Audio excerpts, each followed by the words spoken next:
Guys welcome back. मोनालिस किचनमध्ये तुम्हा सर्वांचं मी परत एकदा स्वागत करत आहे. आज आपण पनीर व्हेज फ्राईड राईस बनवणार आहोत. त्यासाठी मी इथे 2 वाट्या दावतचा राईस घेतलेला आहे आणि आता व्हेजिटेबल मी सगळे चॉप करून घेतलेले आहे. इथं 1 शिमला मिरची, इथं श्रावण घेवडा, बीन्स बारीक कट करून घेतलेला आहे, ग्रीन पीस, अजून कांद्याची पात. बघू शकता व्हेजिटेबल बरोबरच मी चॉप केलेल्या हिरव्या 2-3 मिरच्या घेतलेल्या आहे.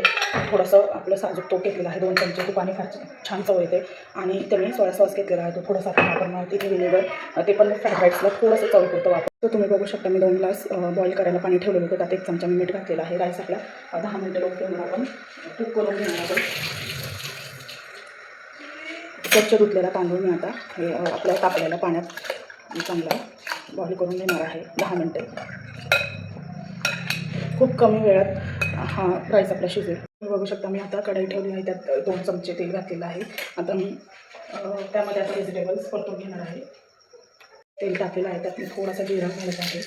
त्यानंतर आलं लसूण आणि आपल्यात बारीक कट केलेल्या हिरव्या मिरच्या, त्यानंतर एक करून भाजीवर घालत आहे. कोबी, शिमला मिरची,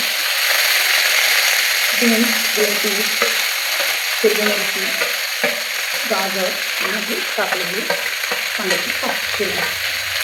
ते सर्व मी चांगलं परतून घेणार आहे. आपल्या भाज्या परतून झालेल्या आहेत चांगल्या. आता जे राईसचं पाणी उरलेलं होतं ते मी 1 ते 1.5 ग्लास यात टाकून घेणार आहे.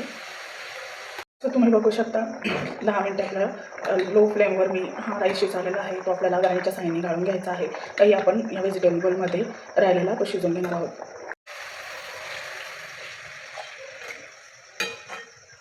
लागेल तसं पाणी वापरायचं थोडं थोडं करून. त्या पाण्याला उकळी आलेली आहे. जो राईस मी 10 मिनिटं शिजवलेला होता तो आता यात मी घालून घेणार आहे.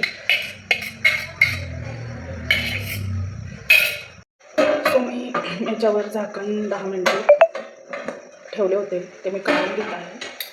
तसंच मी आता थोडीशी वरून कोथिंबीर घालणार आहे आणि थोडासा आपलं साजूक तूप 2 चमचे तुपाने तर फार छान मोकळा होतो राईस आणि चव पण फार छान लागते. तुम्ही बघू शकता बघा आपला राईस रेडी झालेला आहे. फ्राईड राईस वा डिलिशियस. रेसिपी आवडल्यास नक्की लाईक करा. व्हेज फ्राईड राईस आपला रेडी झालेला आहे. तुम्ही बघू शकता किती छान दिसत आहे. टेस्ट पण इतकी छानच आहे त्याची. आता मी गॅस बंद करून घेतला आहे. तुम्ही ही रेसिपी नक्की ट्राय करा. आवडल्यास लाईक करा, शेअर करा, सबस्क्राईब करा. भेटूया पुढच्या व्हिडिओमध्ये. बाय.